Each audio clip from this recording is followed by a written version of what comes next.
Ian Hansen in Mooloolaba for the opening ITU Mooloolaba World Cup event for 2014, and we're in for an action-packed day's racing. And on behalf of Triathlon Australia, we're going to bring you all the highlights and interviews from the winners and also the Australians who are looking to hopefully make this year's Commonwealth Games and really put their names forward on the WTS series this year.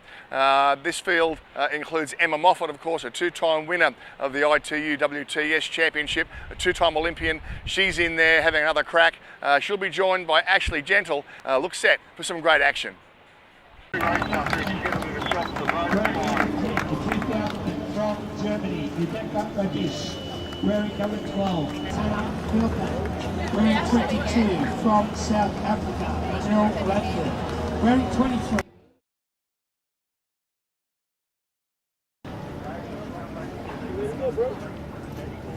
Are in the starters' hands. On your mark.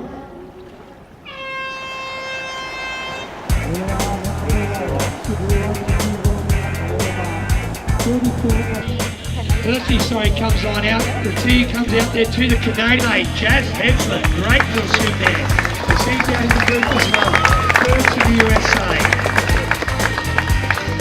Hewitt from New Zealand. Ashley Gentle there. She knows what she's got to do. He's going to get through this transition. Forward from Hungary.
What a wonderful way to start the season for you, Anne. Just tell us how it all unfolded.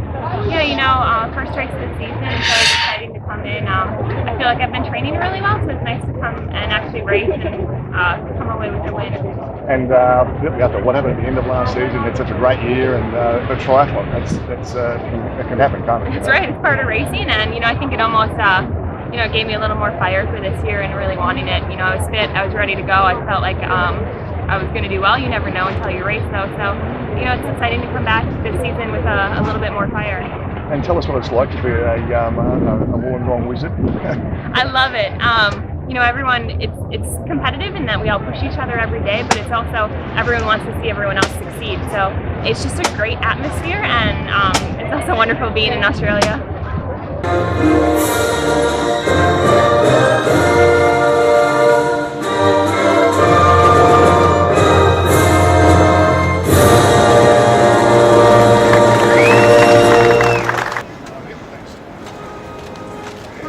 Out of the season, how did you think? Yeah, it was tough. I knew it was going to hurt a lot, but it feels really good to get it over and done with. To be honest, now I can just kind of look forward to Auckland. It's take what I've learned from this race and put it into that. And good to have the sprint first up.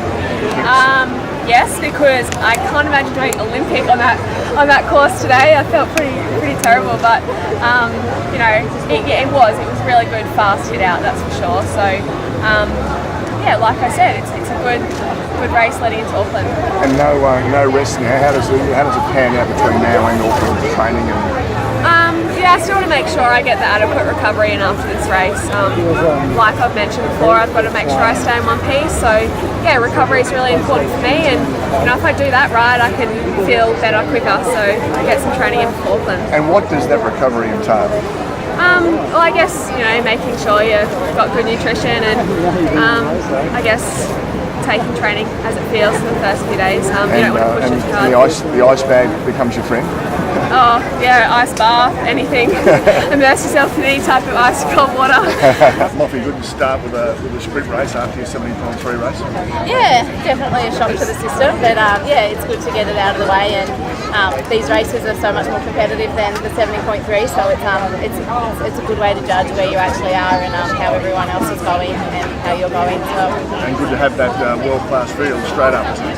Yeah, definitely. Mooloolaba always attracts the strong fields for a World Cup. It's a pretty phenomenal start list, and yeah, no surprise what Gwen can do, but there's a few other girls that come out of the woodwork, so I think every year you've got to be careful. There's always new people coming up, and yeah, I guess this race shows us a few of those.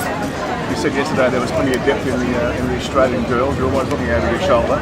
But a tough race for all concerned today, wasn't it? Yeah, definitely it was. Ash, I think, was the next Aussie, so that's put her in really good spot for the Commonwealth Games selection. Yeah, it's good for Australia that we've got such a large amount of girls coming through. Hardest race to date. There was definitely nothing short of that. The swim was a bit of a dogfight at the start, and ended up scrambling my way through, and then got onto the bike and was in the group, and then really happy for us to be able to catch the second group. And I've never been in a race with that many girls around me, sort of like 6 people wide going around corners and that, so it was definitely something new. I was a little bit nervous on the bike, and then had a good transition from bike to run, and then didn't feel as good going onto the run as I had hoped, but just used what I had left in the tank, and then coming on the last lap just held off those 2 behind me, and yeah, first World Cup done.